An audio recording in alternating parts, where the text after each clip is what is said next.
Boa noite a todos. Boa noite.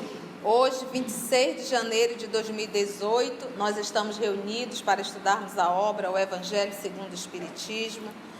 Nós vamos iniciar pelo livro Caminho, Verdade e Vida, mensagem de número 96, intitulada A Coroa.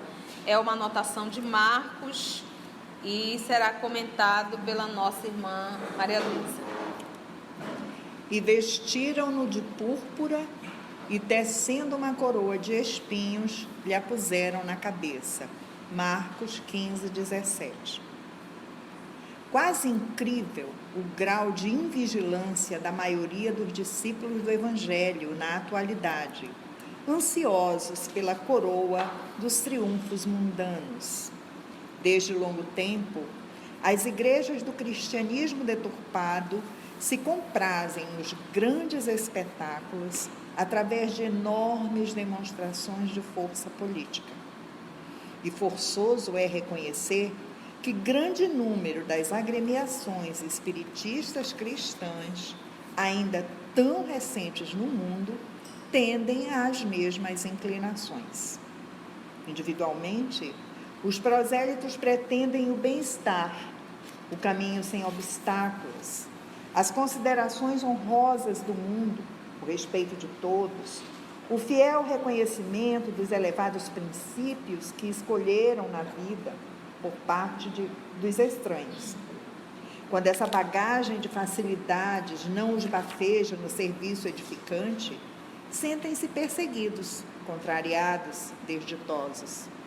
Mas e o Cristo? Não bastaria o quadro da coroa de espinhos para atenuar-nos a inquietação? Naturalmente que o Mestre trazia consigo a coroa da vida. Entretanto, não quis perder a oportunidade de revelar que a coroa da terra ainda é de espinhos, de sofrimento e trabalho incessante para os que desejem escalar a montanha da ressurreição divina. Ao tempo em que o Senhor inaugurou a Boa Nova entre os homens, os romanos coroavam-se de rosas, mas, legando-nos a sublime lição, Jesus dava-nos a entender que seus discípulos fiéis deveriam contar com distintivos de outra natureza. Então, meus amigos, isso aqui é um puxão de orelha grande para nós que o Emmanuel está nos dando. Realmente é uma realidade. Nós preferimos os aplausos, a coroa de louros mundana. Quando é para o trabalho do Cristo, a gente recua. Quando o sofrimento bate na porta, a gente fica correndo de um lado para o outro. A gente não quer fazer sacrifícios.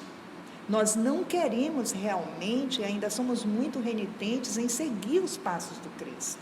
E ele diz aqui, no tempo que Jesus estava aqui, os romanos se coroavam de rosas, mas ele se coroou de espinho para dizer o quê? Que a terra é planeta de provas e expiações e que nós estamos aqui não é para deitar, como diz a Conceição, no pudim, não. É para trabalhar, para nos melhorar e expiar ou passar pelas provações. Não é para a gente ficar correndo atrás de coroas de louros, como ele fala aqui. E, infelizmente, ele fala das agremiações espiritistas cristãs. E é comum a gente ver dentro de casa espírita aqui mesmo. Eu já vi várias vezes. Por um pequeno comentário, a criatura já fica toda cheia. Por quê? Porque ela não foi aplaudida. Porque ninguém disse que a mensagem que ela leu bonito, já trunfa a cara. Quer dizer, atrás das coroas de louros. Isso aqui é para nós. Emmanuel está falando para nós, diretamente. E ele faz questão de frisar. Infelizmente, não é? É forçoso reconhecer que as agremiações espiritistas estão tendendo para esse lado, das coroas de louro, dos aplausos. Isso aí, que reflitamos bastante sobre isso. Quando ele fala aqui, olha, individualmente, os prosélitos pretendem. Prosélito é quem? É aquela pessoa, por exemplo, nós somos adeptos de uma religião. Isso. Olha o que ele diz. Olha. Individualmente, os adeptos pretendem o bem-estar, o caminho sem obstáculos, as considerações honrosas do mundo, o respeito de todos, o fiel reconhecimento dos elevados princípios que esposaram na vida por parte dos estranhos. É a boa palavra. É muito, porque o que acontece? Mas a gente tem um pouco disso. A gente entra numa religião e primeiro que tem algumas pessoas trazendo proselitismo verdadeiramente, fazendo essa divulgação e prometendo saúde, prometendo dinheiro, prosperidade, essa é a palavra, Isso. prosperidade. E dentro do movimento espírita nós vamos nos deparar com o quê? Com criaturas que estão dentro do movimento espírita, mas que fazem meio que uma barganha com Deus, entendeu? Não quer absolutamente que faça qualquer coisa contra a sua vontade. Então, não, mas eu estou aqui, então tem que dar tudo certinho. E não é assim. Isso. Não é assim.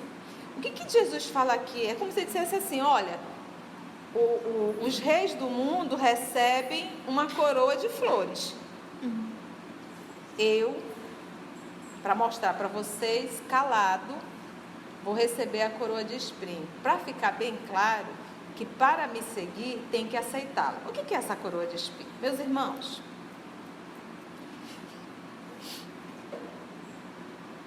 nós ainda não fomos e nem vamos ainda tão cedo ser chamados ao sacrifício coletivo. Que pena. Que pena. Porque o fato de você não ser chamado para o sacrifício coletivo, isso quer dizer que você ainda não tem evolução moral para isso. Então, a tua briguinha, a minha briguinha, ainda é com sacrifício pessoal. Sacrificar orgulho, vaidade e por aí vai, que nós conhecemos essa sequência. Então, para seguir o nosso Senhor Jesus, eu tenho que receber essa coroa de espinho. De caminhar 2.000 para quem está me pedindo. 1.000. Na verdade, eu teria que caminhar 1.000, mas eu vou ter que caminhar 2.000, porque a pessoa, além da veste, eu tenho que oferecer a túnica. Porque você faz tudo e não satisfaz, é necessário fazer mais ainda. E é nesse movimento de fazer mais é que a gente cresce. Porque não é fácil. Não é fácil você ver uma pessoa e te explorando e você ficar calado e continuar. Esse é o caminhar 2.000 léguas. Não é fácil você dar um sorriso para quem te maltrata. Esse é o caminhar 2.000 léguas. Então, o que Jesus está dizendo? Comigo tem que aceitar a coroa de espinho. Coroa de espinho. Entendeu?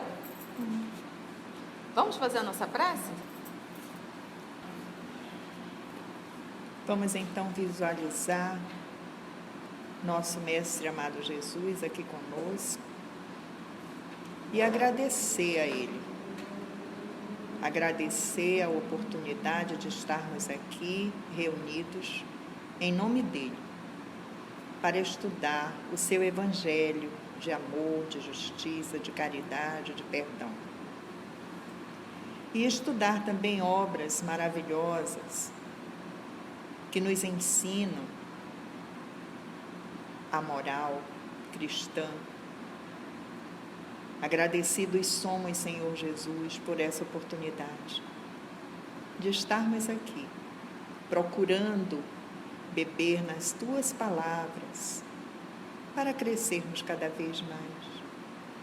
Solicitamos a ajuda dos amigos espirituais sobre todos nós, em especial sobre a nossa amiga Conceição, para que possa tirar dos ensinamentos tudo que Ele possa nos dar de bom, que ela possa ser intuída pela espiritualidade superior, para nos auxiliar cada vez mais. Obrigado, Mestre amado, por tudo. É em Teu nome que estamos aqui. E te pedimos então a permissão para iniciar os estudos da noite de hoje. Vamos lá então? A semana passada nós trouxemos o material do livro Pensamento e Vida, uma mensagem titulada O Dever. E hoje nós vamos adentrar na abordagem do espírito Lázaro. Essa mensagem foi de Paris, de 1863. Na mensagem de Emmanuel, no livro Pensamento e Vida, qual é o conceito de dever? Quem lembra? Obediência às leis divinas. O que é o dever na vida do ser humano? Obedecer às leis divinas. Nós estávamos estudando Gênesis de Moisés. Estávamos estudando Gênesis 1, 2 e 3. Pegamos aquela sequência. A formação do mundo, a criação do homem e o movimento da expulsão lá do paraíso. Mas o que me chamou a atenção nesse processo é que ele primeiro fez o homem. Deus primeiro criou o homem. E quando criou o homem representando a humanidade. Tá? E obviamente primeiro ele criou a luz, que é o espírito, faça-se a luz. E a luz foi feita. Então ele está falando do espírito. Logo depois ele começa a criar a matéria em si. Terra, água, sol, luz, vai lá no quarto dia que vai surgir a lua e o sol. Então quando ele faz no primeiro momento, faça-se a luz, ele não está falando nem de lua, nem de sol, nem de estrela. Ele está falando do espírito. Mas quando ele formou tudo, que o último ele foi formar o homem, ele tirou o homem do barro e ele soprou nas narinas do homem, dando ao homem a vida, que é o sopro divino. Então a gente percebe que a matéria vem da terra, vem do pó, mas o espírito, a vida, ela vem de Deus. Essa coisa de soprar vem de dentro de Deus. É criação divina, é da essência, é parte de Deus, é o sopro divino. E quando o homem formado, ele disse ao homem, a Eva ainda não existia. Ele disse assim: tu comerás de tudo, só não comerás do fruto proibido, da árvore do conhecimento, do bem e do mal. E quando apareceu a Eva já sabia da informação porque Adão havia informado. A Eva representando a mãe da humanidade. E quando eles erraram, foi tão interessante que eles andavam nus. Mas eles não percebiam que estavam nus. Porque não havia maldade.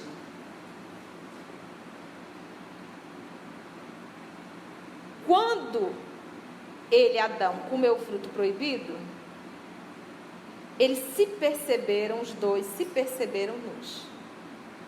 Olha que é linda essa simbologia. A criatura passa já a descobrir, a ver a maldade onde não existia.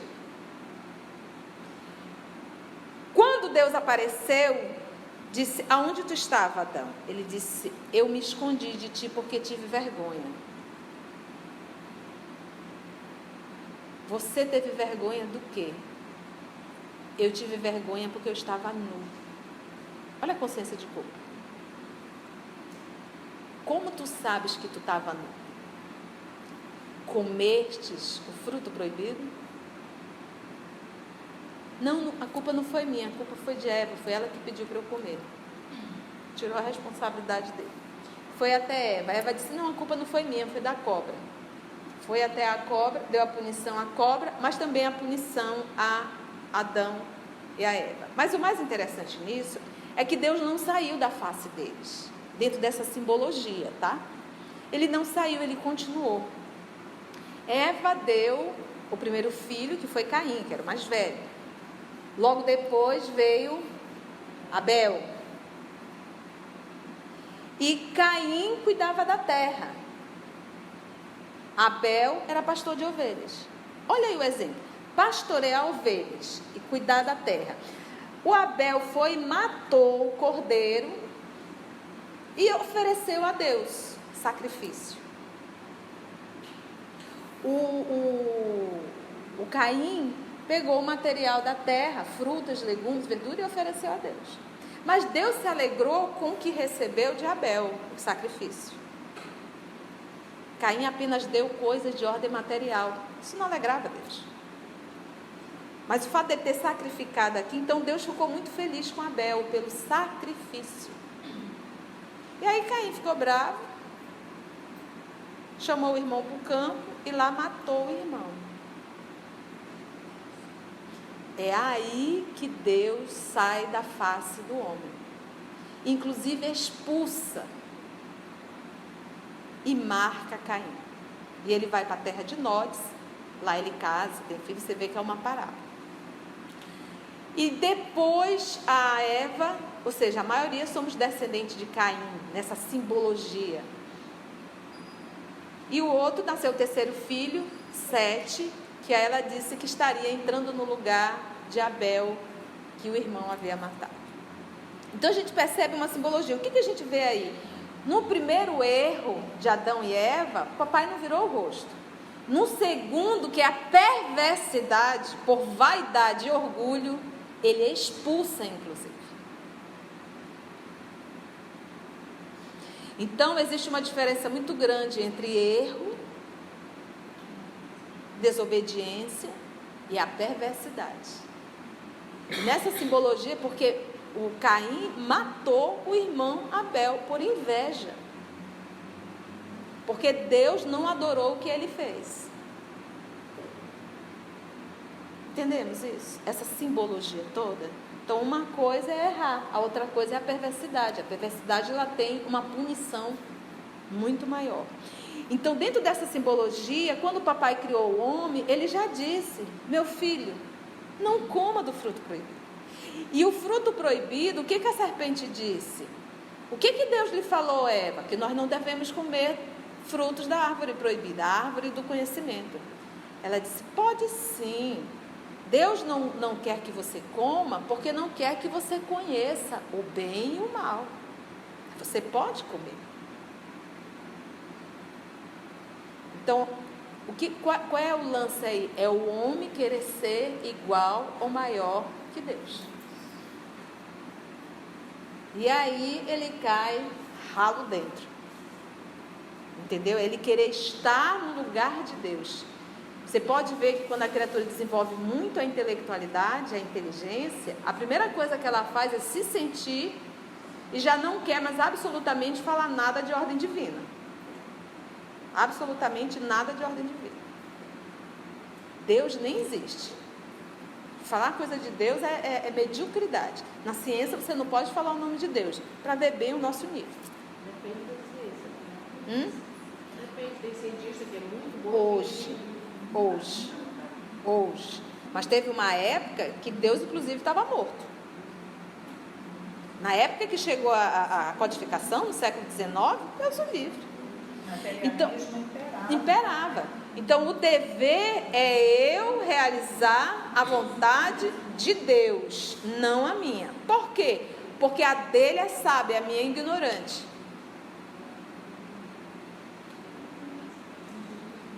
Vamos lá ver o dever aqui, escrito por Lázaro? O dever é a obrigação moral da criatura para consigo mesma, primeiro, e em seguida para com os outros, falando o dever de uma forma bem superficial. O dever é a lei da vida, ele se encontra nas mais ínfimas particularidades, como nos atos mais elevados. Aí ele vem aqui, ó. Quero falar aqui apenas do dever moral. Então esse primeiro dever foi o dever de ir à escola, o dever de trabalhar, o dever de fazer esses deveres transitórios, tá? Mas ele diz: mas eu quero falar aqui apenas do dever moral e não do dever que as profissões impõem. Eu não vou falar de coisa superficial, não. Eu vou falar verdadeiramente do verdadeiro dever. Na ordem dos sentimentos, o dever é muito difícil de cumprir-se. Na ordem dos sentimentos, por se achar em antagonismo, incompatibilidade com as seduções do interesse do coração. Na ordem dos sentimentos, o dever é muito difícil de cumprir-se, por se achar em antagonismo, incompatibilidade com as seduções do interesse e do coração. O que eu desejo e o que eu devo. Eu desejo isso, mas eu devo aquilo. Por isso é que ele colocou esse antagonismo, essa incompatibilidade na ordem dos sentimentos. Olha, eu desejo fazer isso. mas eu não devo. Só que a vontade é muito grande e eu acabo cedendo. De repente eu tenho um desejo, uma vontade enorme de enriquecer do dia para a noite. E me aparece uma boa proposta. Mas uma proposta que eu vou estar vendendo a alma. Eu assino. O que a gente percebe na nossa atual política, o escândalo do nosso país? Governo, prefeitos, é um absurdo. Eu fico imaginando, às vezes eu fico refletindo. Quando você entra para administrar um estado, um governo ou uma prefeitura, é um trabalho muito grande. Você tem que passar 24 horas pensando como fazer para suprir a segurança, a educação, a saúde.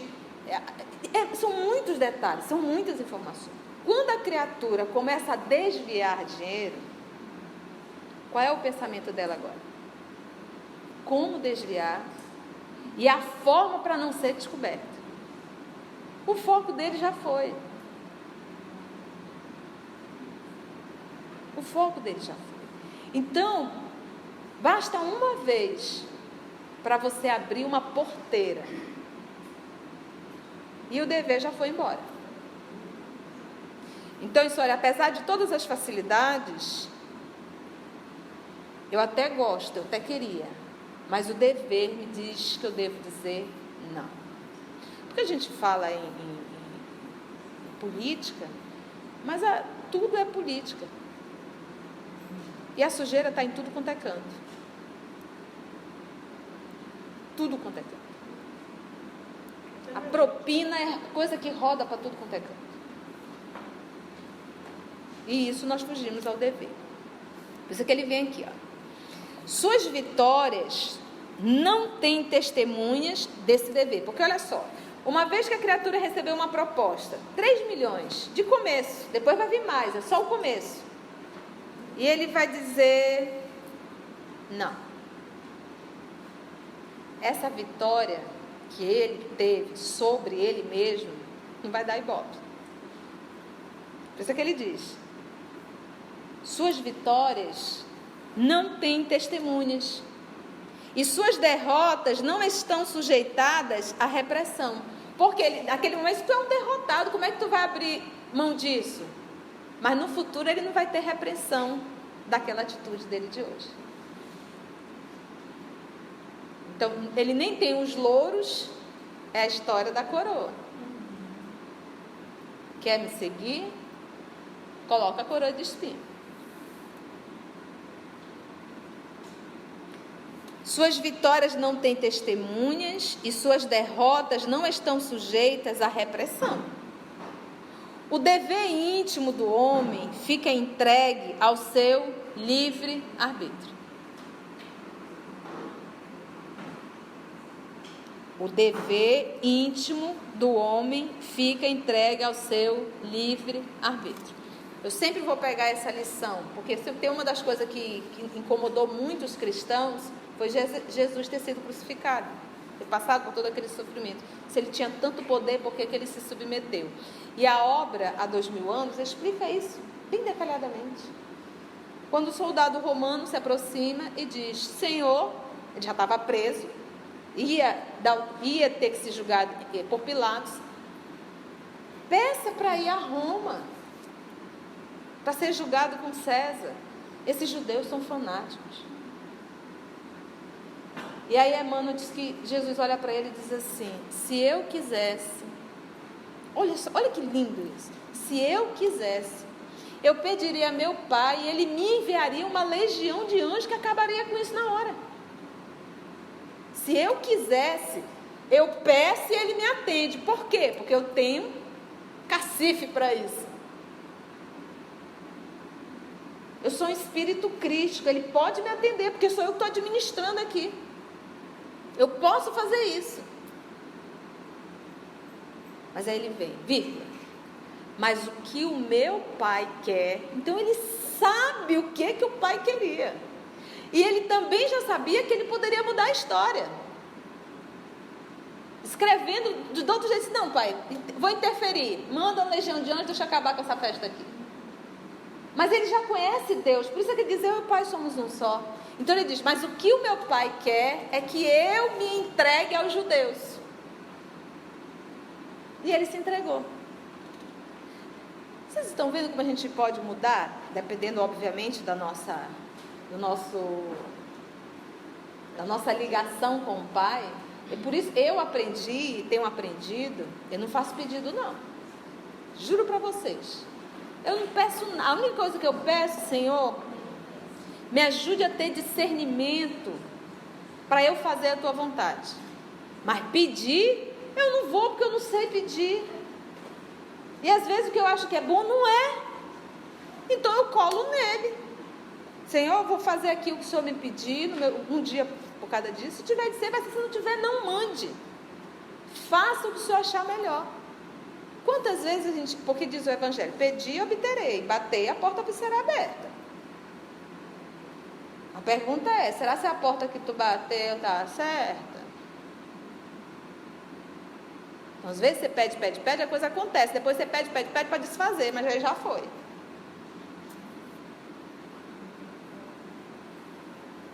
Então, como eu não sei ainda a vontade de Deus, eu digo, seja feita a vossa vontade, assim na terra como no céu. Então ele diz, o dever íntimo do homem fica entregue ao seu livre-arbítrio. Porque não tem ninguém dizendo assim, ei, tu não deve fazer isso não. Quando tu está fazendo besteira, aparece alguém, um anjo da guarda, assim, plim, plim, cheguei. Atenção, tu está fazendo coisa errada, tu não pode. O dever fica aonde? Fica o quê? Livre-arbítrio. O dever íntimo. Quando você está fazendo besteira, você pode fazer. Pode fazer. Papai não vai aparecer lá não, bonito, hein, caba? Pode fazer. Livre-arbítrio. Ele não interfere. Olha só, o dever íntimo do homem fica entregue a seu livre-arbítrio. O aguilhão da consciência, guardião da integridade interior. Então, o que acontece? Você está dizendo aí, Constância, então tem gente que não tem esse aguilhão, não. Tem, meus irmãos. Todo mundo tem. E o que ele diz aqui, Lázaro? Que a consciência é esse aguilhão, cutucando. Fantástico isso aqui. Guardião da integridade interior. Porque integridade por quê? Porque ele está dizendo, faz não. E esse propósito de não faça, não vá perder a sua integridade interior. E você pode perceber, quando a criatura começa a entrar nesse emaranhado de atitudes equivocadas, a pessoa se prostitui. A pessoa se desassocia da integridade. Se desassocia. E não é feliz. Porque não tem paz. Você imagina quando você desvia uma verba, tu está todo o tempo de olhos arregalados, tentando fazer de uma forma para que ninguém descubra o que tu fizeste? Isso é vida. Se você está traindo, você está tão preocupado, o que não pode também? Isso é vida. Eu digo, gente, mulher dá trabalho uma, você quer 2, 3, 4, você está doido? Basta uma. A mesma coisa, o homem já dá trabalho, imagina 2, 3, o que é isso? Está doido?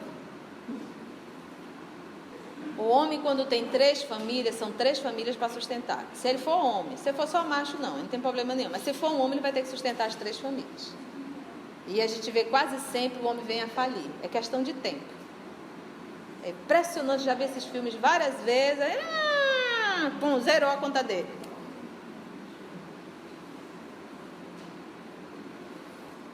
Vou voltar aqui, tá? O dever íntimo do homem fica entregue ao seu livre-arbítrio. O aguilhão da consciência, guardião da integridade interior, o adverte e sustenta, mas muitas vezes mostra-se impotente diante dos sofismas, dos argumentos falsos e da paixão. Porque o que acontece? A consciência vai e acusa. Aí o que o ego faz? Justifica. Não, se você não roubar, vem outro e rouba. Não, a única forma de você chegar lá é pagando essa propina. Se você não fizer, você está frito. Você fica fora. Você vai se justificando, entendeu? Sofisma. Não, estou roubando, mas estou fazendo. Todo mundo faz. Tanto milho solto por aí, né? Que o povo já fala, não é mais nem milhão agora. Não é mais milho grande, agora é bilhão, bilhão, bilhão, bilhão. Mas é isso realmente. É isso. A pessoa vai se justificando. E para tudo. Por exemplo, se de repente eu estou aqui atacada, nervosa, aí eu pergunto, o que tem? O que te aconteceu? Foi fulana. Fulana me tirou do sério. TPM. Né? Então o TPM mesmo. A TPM é complicado mesmo. Mas fulana me tirou do sério, porque é orgânico, né? Fulana me tirou do sério. Fulana é culpado disso. Não, fulana apenas abriu a porta. Mas o ácido estava dentro de ti. Se não tivesse ácido, não tinha problema nenhum. Então, enquanto eu faço esse movimento de dizer que a culpa é de fulano, eu estou justificando, isso é sofisma. Fulano apenas me mostrou o que eu tenho dentro de mim. E eu deveria trabalhar isso. Então, opa, menino, isso ainda está dentro de mim. Vamos trabalhar isso. E não ficar sempre transferindo. Diante dos sofismas e da paixão. Fica impotente, porque eu vou estar justificando. Fielmente observado, o dever do coração eleva o homem. O dever do coração, o dever do sentimento eleva o homem. Como determiná-lo, porém, com exatidão? O dever. Onde começa o dever? Onde termina o dever? O dever começa, e vem a resposta aqui, Kardec grifou, tá? O dever começa exatamente no ponto em que ameaçais a felicidade ou a tranquilidade do vosso próximo. O Livro dos Espíritos tem, acho que no Evangelho também, diz assim: fulano está fazendo algo que está prejudicando só ele. O outro fulano está fazendo algo que está prejudicando a ele e quem está em torno dele. Devo denunciar ou não? O Evangelho coloca que quando você está fazendo só a ele, tudo bem, é um problema dele. Mas quando fere a terceiro, você tem a responsabilidade de denunciar. Mas se é algo pessoal, deixa quieto. Mas se isso está atingindo a uma coletividade, denuncia. Entendeu? Então é aquilo que ele está dizendo aqui, ó. O dever começa exatamente no ponto em que ameaçais a felicidade ou a tranquilidade do vosso próximo. Ameaçais. Acaba aonde acaba? No limite que não desejais que ninguém ultrapasse o vosso. Olha, eu não gostaria que fizesse isso comigo, então eu não vou fazer também com outro, não.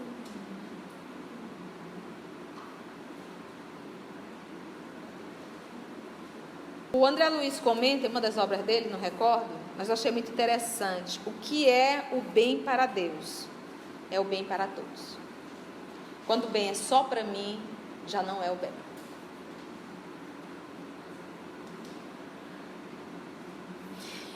Deus criou todos os homens iguais para a dor.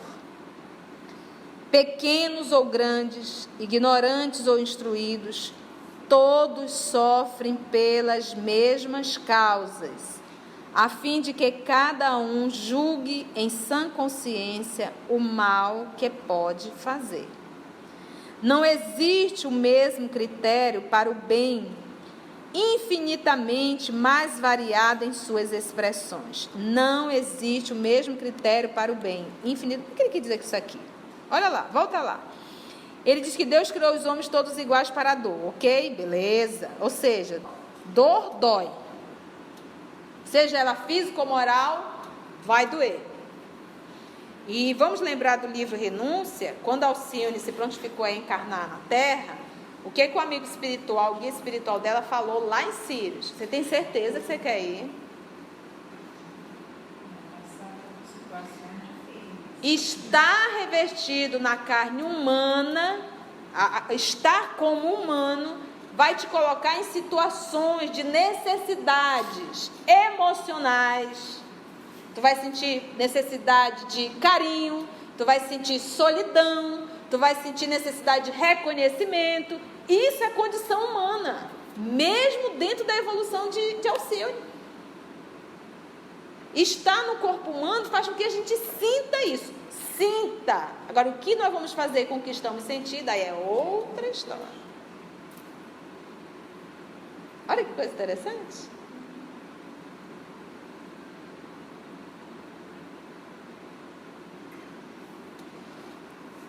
Então, olha só. Deus criou todos os homens iguais para a dor.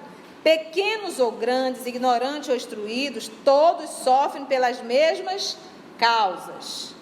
Doença, solidão, vamos aí para frente. A fim de que cada um julgue em sã consciência o mal que pode fazer. Porque eu sinto na dor. Olha, imagina, eu nessa encarnação, vamos supor que eu tenha passado fome. Trabalhei, hoje estou, beleza. Eu sei a dor da fome. Então, como eu conheço a dor da fome, eu tenho um dever maior de auxiliar quem tem fome. Porque eu já senti essa dor. Eu tenho que compreender mais ainda. E o dever de ajudar. Porque eu já senti, eu já passei pelas mesmas causas. A fim de que cada um julgue em sã consciência o mal que pode fazer. Não é o mal, porque se eu disser bem assim, se eu passei fome também, estou vivo, trabalhei, olha isso, acaba tendo que trabalhar também, deixa eu morrer. Não existe o mesmo critério já para o bem. Infinitamente mais variado em suas expressões. Porque aqui, esse cidadão aqui, ele vai ter consciência da dor de quem passou fome. Não existe o mesmo critério para o bem, que é infinitamente mais variado em suas expressões. Vamos pegar o Gandhi. O bem para ele não está dentro do que ele sentiu, do que ele experienciou. Ele faz o bem 100%. Para todos, sem distinção, sem dizer, não, eu vivi isso, eu sei o que é isso. Não, ele deve estar com fome, está com fome. Está precisando, está precisando. Ele vive isso. É infinitamente. Interessante isso aqui. Infinitamente mais variado em suas expressões.